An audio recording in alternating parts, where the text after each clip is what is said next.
8ই June সন্ধ্যায় colonel Chowmuhani আগরতলায় রাষ্ট্রীয় স্বয়ংসেবক সংঘের অর্থনৈতিক আয়াম স্বদেশী জাগরণ মঞ্চ মহানগরের উদ্যোগে এক সাথ সেনা কি নাম শীর্ষক এক বিশেষ অনুষ্ঠানের আয়োজন করা হয় মহানগর সংযোজক শ্রী ইন্দ্রজিৎ দেবের সভাপতিত্বে।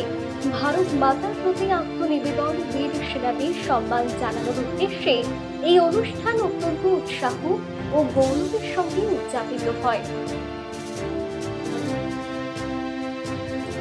অনুষ্ঠানে অবসরপ্রাপ্ত দুইজন ভারতীয় সেনা শ্রী সন্তোষ কুমার চৌধুরী ও শ্রী দীপঙ্কর দাসকে বিশেষভাবে সম্মান জানানো হয়।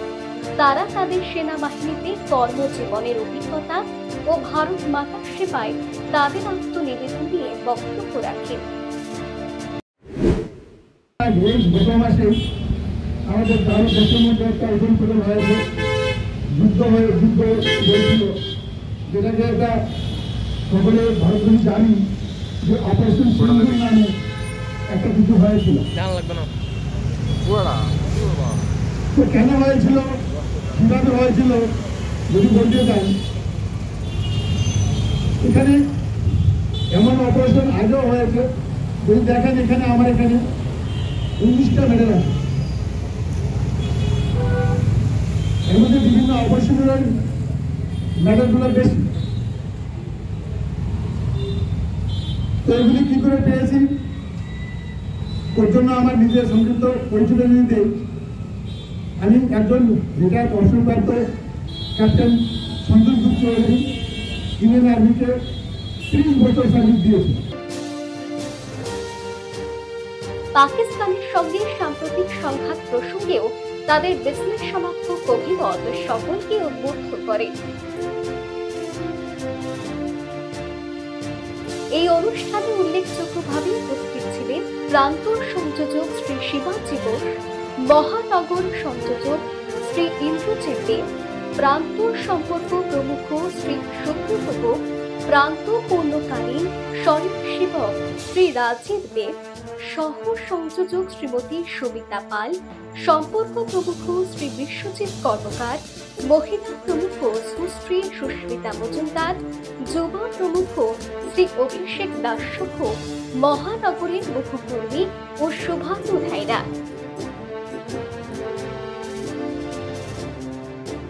দুই বীর সেনা স্বদেশী জাগরণ মঞ্চের এই মহান উদ্যোগের প্রশংসা করেন এবং ভবিষ্যতেও এমন সম্মান সূচক কর্মসূচি চালিয়ে যাওয়ার আহ্বান জানান। মহানগর সংযোজক শ্রী ইন্দ্রজিৎ দেব জানান, ভারত মাতার সেবায় নিযুক্ত সেনানীদের সম্মান জানাতে এই ধরনের কর্মসূচি ভবিষ্যতেও জারি থাকবে। তৎসঙ্গে শ্রীদেব উল্লেখযোগ্যভাবে সেনাবাহিনীতে কর্মরত জওয়ানদের এবং তাদের পরিবারের প্রতি সম্মান জ্ঞাপন করেন।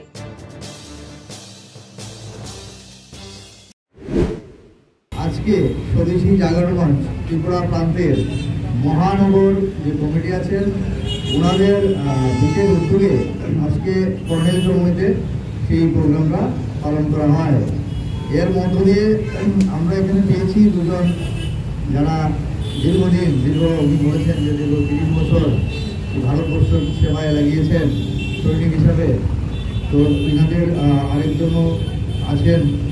এইখানে আমরা ওনাদেরকে পেয়েছি এবং ওনাদেরকে প্রতিনিধি করে আমরা ভারতবর্ষের সমস্ত সৈনিকদেরকে সেখানে আশা করি আমরা সম্মান জ্ঞাপন করেছি।